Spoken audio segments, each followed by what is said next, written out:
Perang Amerika Serikat Israel dengan Iran semakin sengit. Amerika Serikat Israel kembali menyerang sejumlah wilayah Iran dan kali ini giliran kilang minyak di Teheran yang menjadi sasaran.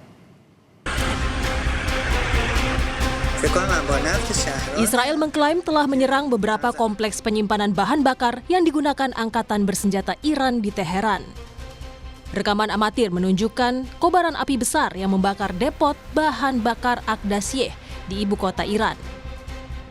Bahkan media Iran mengutip sebuah sumber dari Kementerian Perminyakan yang mengatakan 3 depot minyak di daerah Kohak, Syahran, dan Karaj diserang pesawat tempur Israel. Sementara itu, Presiden Amerika Serikat Donald Trump membuka kemungkinan pengiriman pasukan darat ke Iran. What are the circumstances where you'd send in ground troops? How are you thinking about that? I don't even want to talk about it now. I mean, that's. I don't think it's an appropriate question. You know, I'm not going to answer it. Could there be? Possibly, for very good reason. Have to be very good reason.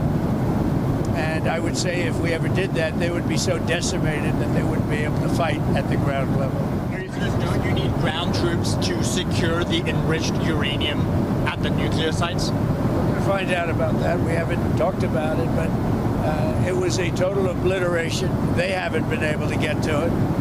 And at some point, maybe we will. You know, that would be a great thing. But right now, we're just decimating them. Soal opsi Trump, lakukan serangan darat, Menteri Luar Negeri Iran Abbas Araghchi menegaskan negaranya siap mempertahankan kedaulatannya. Menlu Iran tolak kemungkinan negosiasi dengan Amerika Serikat dan menegaskan Iran tidak pernah meminta gencatan senjata. So you can see, the quality of our missiles, how much they are upgraded after the last war, because we learned lots of lessons, and we are prepared for any other eventuality, even a ground invasion.